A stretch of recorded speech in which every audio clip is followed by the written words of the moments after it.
hoy vamos a darle continuidad a nuestra conversación que comenzamos hace 5 semanas hablando acerca del libro de Habacuc. Es un pequeño libro que está en el Antiguo Testamento, pero que nos da unas lecciones sumamente importantes de cómo vivir con fe en momentos difíciles. Cómo mantener la fe, cómo sobresalir y fortalecer tu fe en tiempos difíciles. Sea que esos tiempos difíciles sean colectivos a nivel social, como los que estaba viviendo Habacuc, que su pueblo, él había escuchado noticias de que su pueblo estaba a punto de ser destruido y aplastado. O pueden ser momentos difíciles a nivel personal, pero las lecciones que sacamos de aquí son fundamentales para poder vivir con fe en momentos complicados. Hoy vamos a mirar el capítulo 3 de Habacuc, que es el último capítulo, la última conversación en esta serie. La semana que viene vamos a empezar con una serie muy práctica acerca de cómo nosotros debemos vivir en este tiempo. Pero hoy vamos a mirar capítulo 3 de Habacuc, versos 1 al 19. Capítulo 3, versos 1 al 19. Y el título de la plática de hoy es ¿cómo tú aprendes a regocijarte en el sufrimiento? ¿Cómo regocijarte en el sufrimiento? ¿Cómo gozarte y ser capaz de tener alegría en el sufrimiento? De hecho, Habacuc ha descubierto que lo que le espera a su pueblo, la dificultad y los retos que van a estar viviendo. Y en el verso 17, mira cómo él responde ante la calamidad, ante la dificultad y ante un momento que sobrecoge no solo su realidad como persona, sino también a todo su país. Y mira lo que él dice: aunque la higuera no florezca, ni haya frutos en las vides, aunque falle la cosecha del olivo y los campos no produzcan alimento. Es una imagen poderosísima acerca de lo que está ocurriendo. Aunque en el aprisco no haya ovejas ni ganado alguno en los establos. ¿Qué está diciendo él? No hay higos, no hay uvas, no hay fruto, no hay cosecha, no quedan animales vivos. Es realmente un momento de una gran hambruna en todo el país. Es un hambre muy alta, es una crisis muy grave. Y aquí al final del libro todavía tú miras cómo Habacuc confronta la dificultad y el mal que él está sobreviviendo. De hecho, él dice, es posible enfrentar este tipo de desastre y aún tener gozo, aún tener alegría sostenida y regocijo en medio de todo esto. En 1851, un misionero inglés salió con un grupo de otros misioneros y estaban en el cono sur, en la Tierra del Fuego, y Allen Gardiner era su nombre, y 5 misioneros más encallan en una isla desierta y cada uno de ellos muere de hambre. Allen Gardiner fue el último en morir porque así lo registró su diario. Él llevaba un diario y en su última entrada, el día en que murió o el día antes en que murió, por lo menos fue su última entrada, él cita el Salmo 34. Y él dice, hasta los leones jóvenes y fuertes a veces pasan hambre. Hasta los leones jóvenes y fuertes a veces pasan hambre. Aquí tú tienes un hombre que literalmente murió de hambre, su cuerpo está destruido y escribió en su diario ese verso y al lado de eso escribió y dijo, estoy abrumado con un gran sentido de la bondad de Dios. Estoy abrumado de ver y experimentar y sentir la bondad de Dios. ¿Cómo es posible que con tu cuerpo decaído, muriendo de hambre, con tus esperanzas frustradas, tu equipo de trabajo muerto junto a ti y tus últimas palabras sean, estoy abrumado con el sentido de la bondad de Dios? Yo quiero que pienses en eso por un segundo. Cuando nosotros decimos que Dios es bueno, generalmente, ¿cuándo es que decimos Dios es bueno? ¿Cómo llegamos normalmente a la conclusión de que Dios es bueno? ¿Cuándo tú dices que Dios es bueno? Generalmente decimos que Dios es bueno cuando las cosas nos van bien.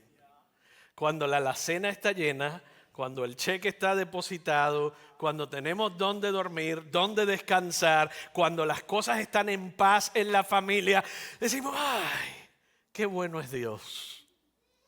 Pero eso no es lo que nos está enseñando Habacuc. Este hombre encontró una manera de encontrar la bondad de Dios y lo bueno que es Dios en medio de su dificultad.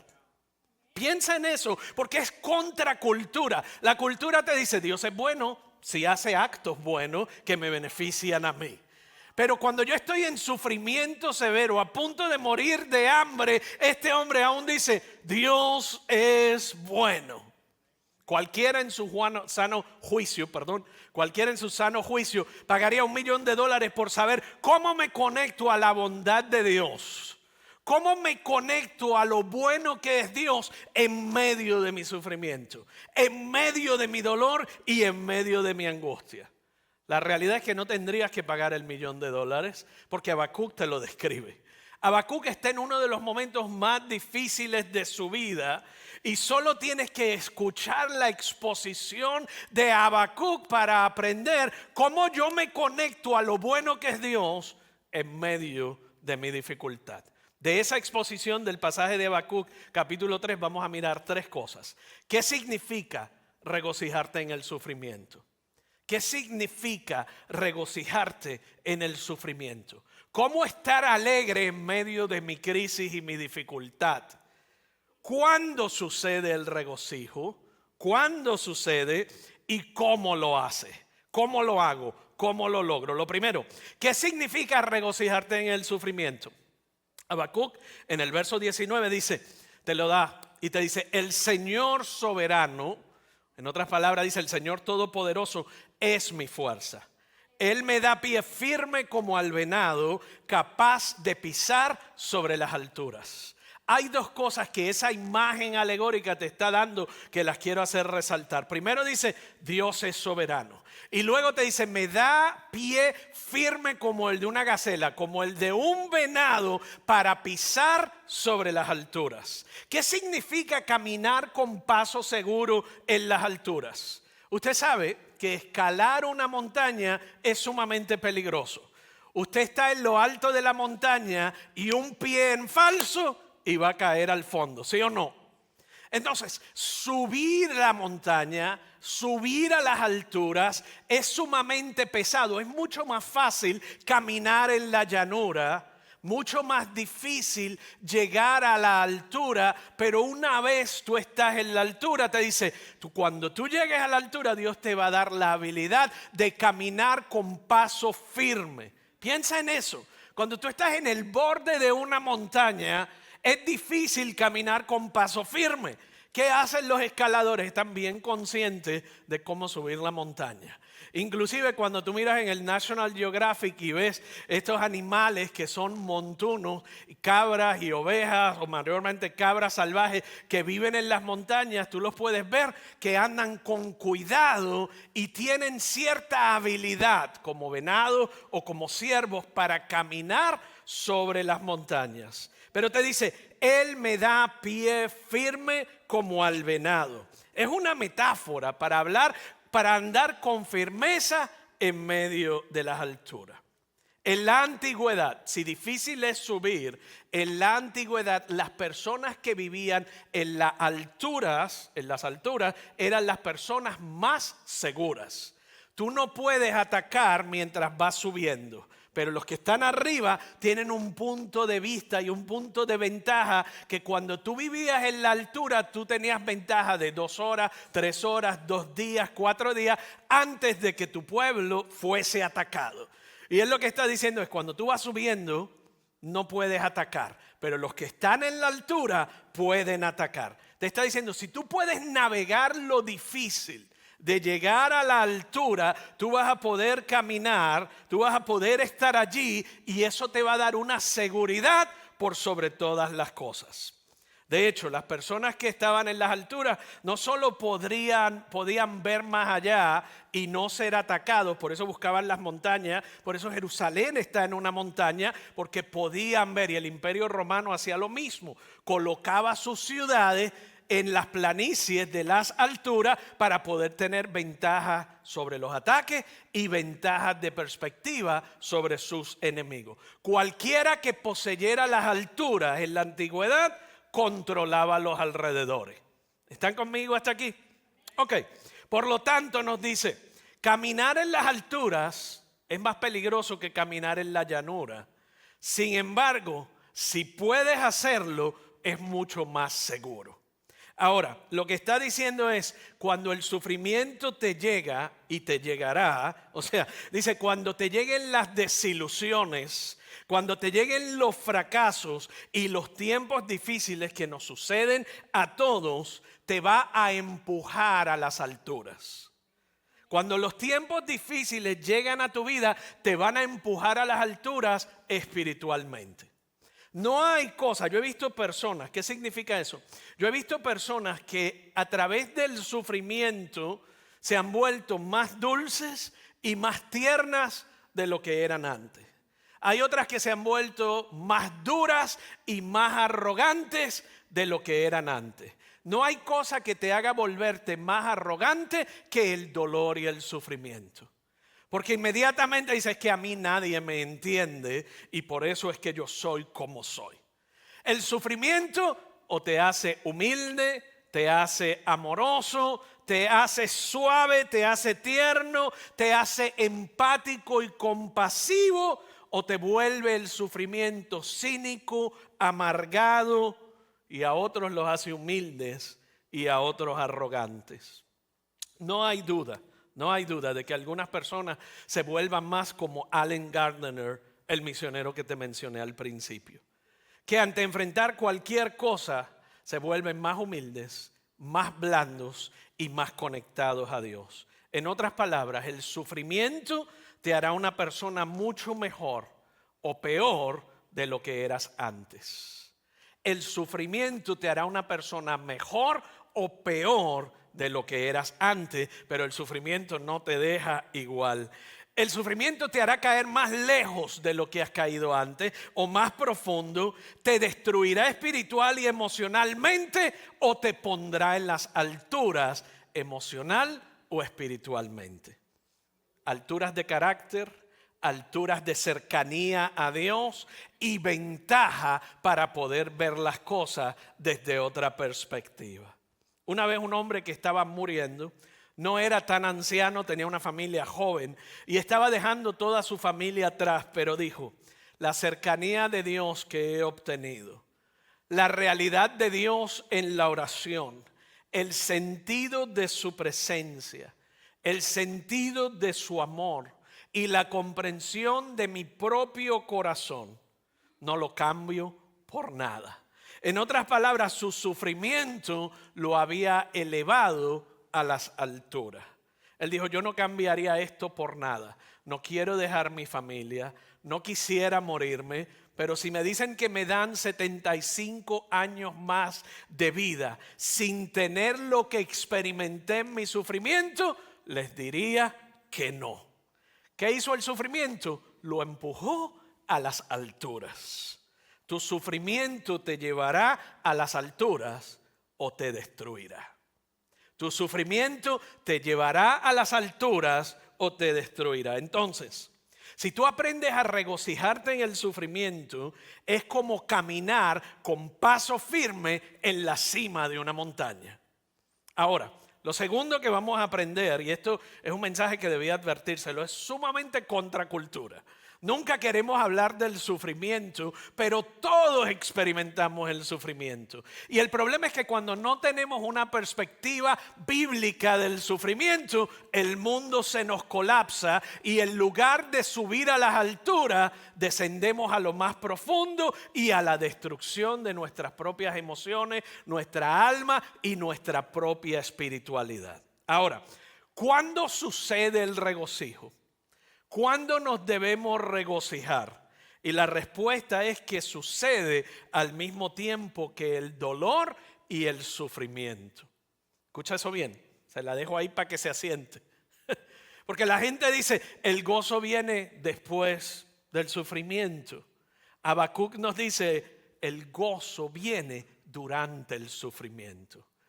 El gozo viene a través del dolor y del sufrimiento. El regocijo del Señor no viene después de la tristeza y el dolor. Ocurre durante el dolor y el sufrimiento. Mira el verso 16, lo que Habacuc dice. Al oírlo, en otras palabras, al enterarme y al experimentar y al vivir todo lo que estaba viviendo, se estremecieron mis entrañas. En otras palabras, se le revolvieron las tripas. Eso es lo que dice el lenguaje poético. Se me estremecieron las entrañas. No piense mucho en eso porque le va a borrar la imagen bonita de la alegoría. A su voz me temblaron los labios. La carcoma, o sea, la angustia me caló los huesos. Se me aflojaron las piernas. ¿Usted está viendo cómo va la cosa ahí? No me puedo mantener de pie. Estoy a lágrima viva y tendida. Me tiemblan los labios. Cuando usted está llorando que le tiemblan los labios del dolor, de la angustia y de la tristeza, se le estremeció todo por dentro. Él está en ese momento, pero mira lo que dice en ese mismo verso. Pero yo espero con paciencia el día en que la calamidad vendrá sobre la nación que nos invade. El verso 16 es la respuesta de Habacuc ante todo lo que he estado viendo y viviendo. Durante el capítulo 1, capítulo 2 y el capítulo 3 ha estado viendo lo que Dios va a hacer. Y en el verso 16 está su respuesta. Él dice, se me estremeció todo, me tembló todo, pero yo espero con paciencia. Diga paciencia. Pero yo espero con paciencia. ¿Qué está diciendo en otras palabras? Me regocijo en el Señor, esperando en el Señor. Y yo creo que, no sé si lo había mencionado antes, pero esta palabra, espero con paciencia en hebreo, se traduce de una palabra del hebreo que significa paz profunda y reposo. La palabra paciencia en español literalmente dice, yo espero con paz profunda y reposo. En medio de todo lo que está viviendo, el verso 16 es realmente sorprendente. Lo que está diciendo es, estoy tan lleno de dolor, lloro incontrolablemente, no puedo sostenerme sobre mis pies, tiemblo como una hoja y estoy lleno de paz. Ahora, muchos de nosotros miramos eso y tenemos problema con esa frase. Porque pensamos, tú puedes regocijarte o puedes estar en profundo dolor. Pero Habacuc nos está diciendo, nosotros decimos, no es posible regocijarte en tu dolor. No es posible hacer ambas cosas. Y Habacuc nos está diciendo, tú puedes vivir la experiencia del sufrimiento y el dolor y regocijarte al mismo tiempo. La cultura nos dice, o te ríes o lloras, pero no puedes hacer ambas cosas. Hasta mi mamá decía eso, ¿verdad? Cuando me regañaba yo me reía, me decía, o ríes o te lloras, pero no puedes hacer. Habacuc está diciendo, llora y ríete al mismo tiempo. Y es interesante porque piensa, hay gente que diría, no, pero es que eso no es posible, eso es falta de fe. Hay cristianos que dirán, no, tú no puedes llorar y temblar como una hoja y volverte loco y que se te salgan las lágrimas a todo tiempo. Yo me imagino que nunca han leído el libro de Job. Usted recuerda esas cosas horribles que le suceden a Job. ¿Y qué dijo Job? Rasgó sus vestiduras, cayó en el suelo y gritó. Y luego que te dice que Job hizo estas cosas, dice, y Job no pecó. Me temo que hay cristianos que no estarían de acuerdo con eso, con lo que él estaba haciendo. Lo que dirían, ay, qué falta de fe tuvo Job. Y sin embargo, la Biblia dice que él no hizo nada malo. ¿Por qué? Porque regocijarte en el sufrimiento ocurre dentro del dolor. No te regocijas por lo que estás viviendo, te regocijas en medio del sufrimiento. No te regocijas por el sufrimiento, eso sería sadomasoquismo, pero tú te regocijas en el sufrimiento. Y así es como funciona. Esto no es cuestión de que o estoy feliz en el Señor o estoy lleno de tristeza. El dolor y la tristeza realzan el gozo, te llevan más a Dios como ese hombre que estaba muriendo. Al igual que cuando hace frío afuera, mientras más frío, más subimos la temperatura de la calefacción. A mayor sufrimiento, mayor regocijo para el cristiano. A mayor sufrimiento, mayor regocijo. Cuando usted lee la carta de los Filipenses de Pablo, que él habla, él está en la prisión, encarcelado en Roma. Era su sueño llegar a Roma, pero no prisionero ni encarcelado. Él quería llegar a Roma para predicar el evangelio.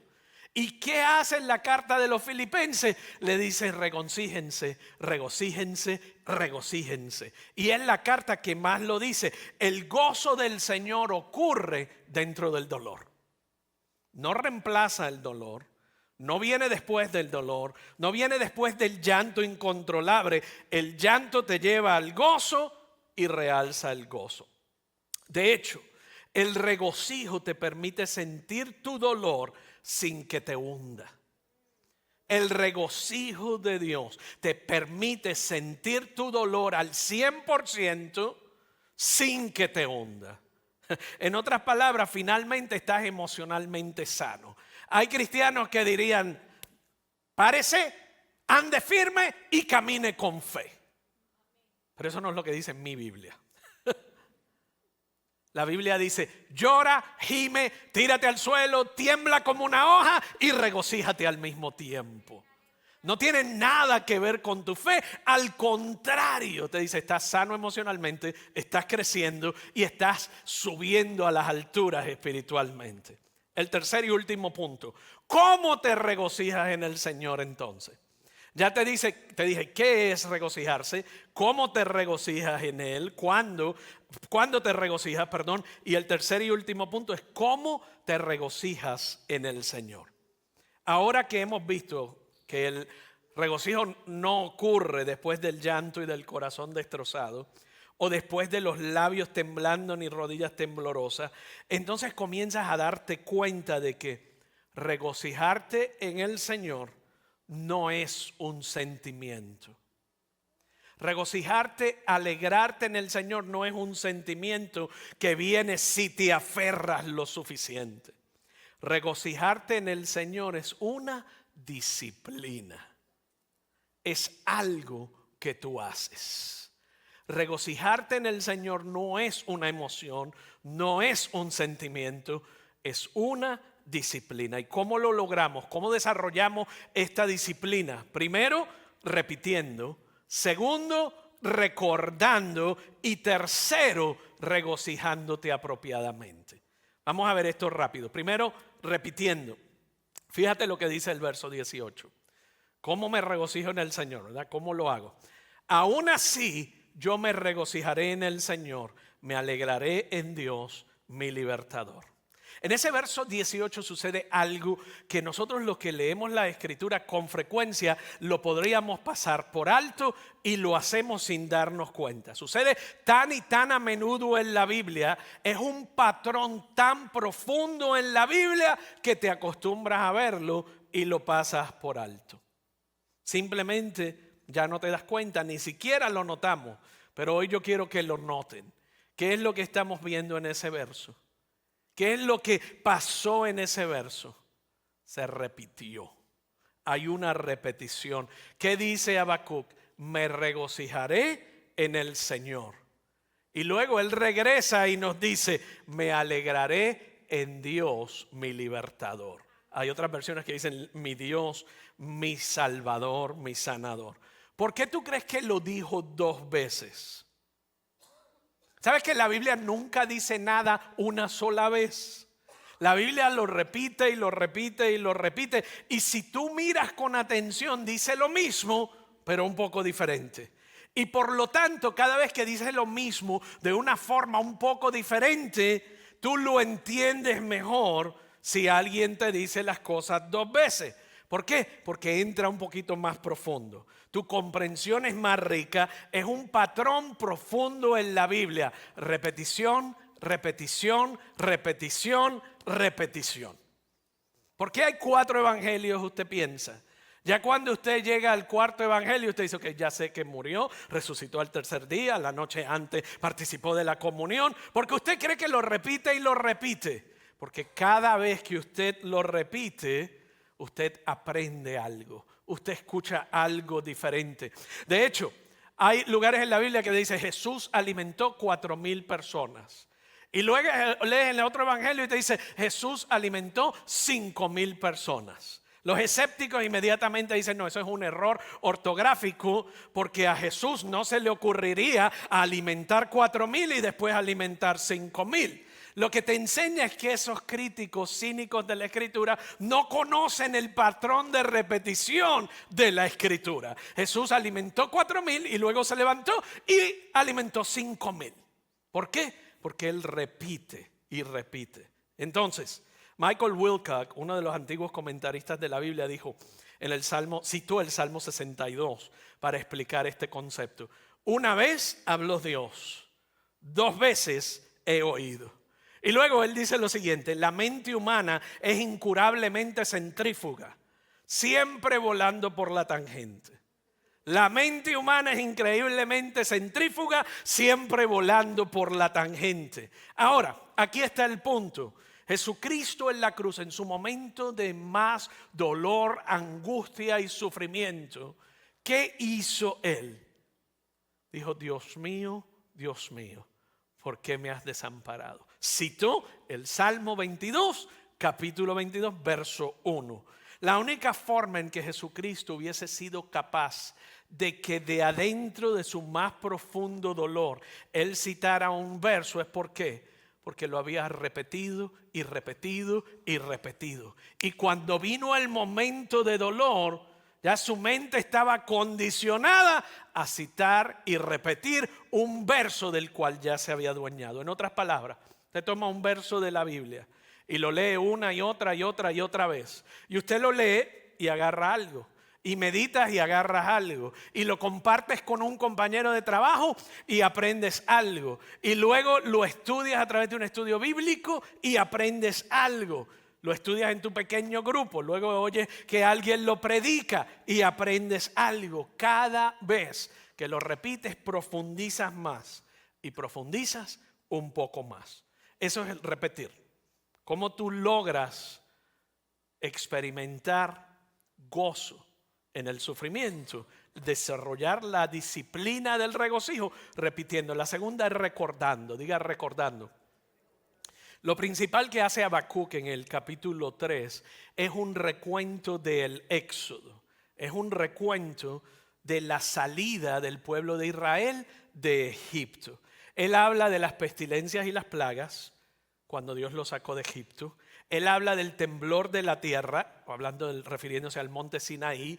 Habla del pisoteo y la caminada en el mar, refiriéndose al cruce del mar Rojo. Lo que Habacuc estaba haciendo era regresándose al evangelio. Regresándose al evangelio según Habacuc lo conocía. ¿Por qué le pasó a Habacuc? Porque Habacuc estaba diciendo, el pueblo de Israel fue libertado no por lo que ellos hicieron, sino por lo que Dios hizo. Trajo libertad política y social a un pueblo que estaba completamente oprimido, y Dios lo hizo no por lo que ellos lograron, sino por lo que Él quiso hacer por ellos. Milagrosamente Él intervino, entró a su historia y los sacó de la esclavitud. Ese es lo que Él está haciendo, un recuento en ese capítulo 3. Fueron salvos no por lo que hicieron, sino por lo que Dios hizo.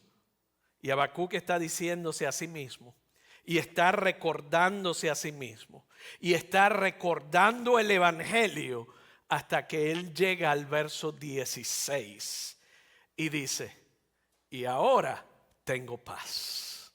¿Usted está conmigo hasta aquí?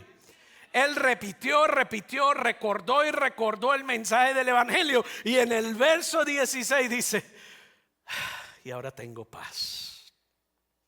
Ese mismo patrón tú lo ves en toda la Biblia. El salmista en el Salmo 42:5 dice, ¿por qué te abates, oh alma mía, y te turbas dentro de mí? Espera en Dios, porque aún he de alabarlo, salvación mía y Dios mío. ¿Con quién está hablando el salmista? ¿Con una audiencia? No. ¿Con la iglesia? No.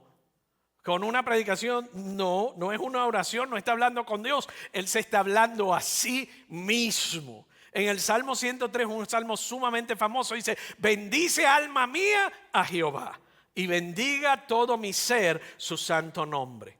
¿Y qué dice en el verso 2? Bendice alma mía a Jehová y no olvides ninguno de sus beneficios.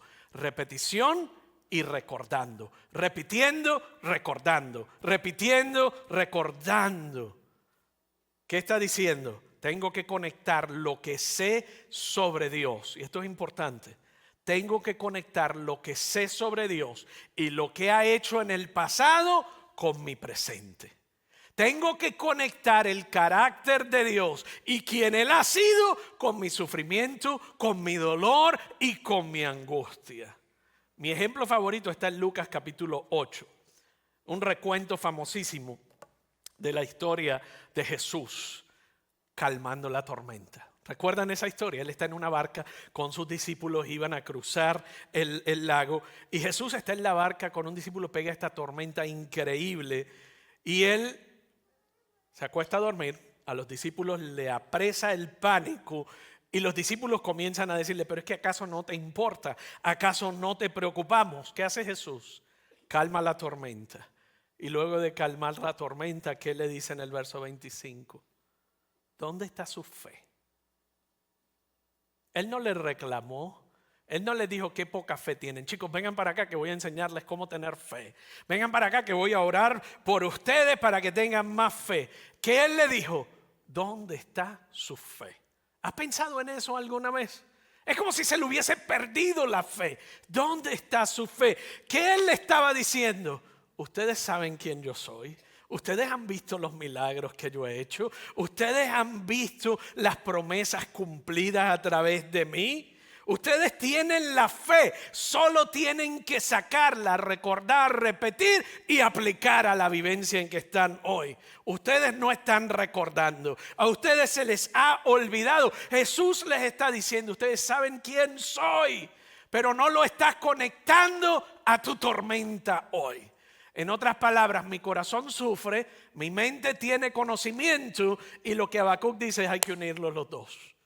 Tu conocimiento de Dios con tu sufrimiento hoy producirá la capacidad sobrenatural de sostenerte en la tormenta y de regocijarte en el sufrimiento. Eso nos lleva a regocijarnos apropiadamente.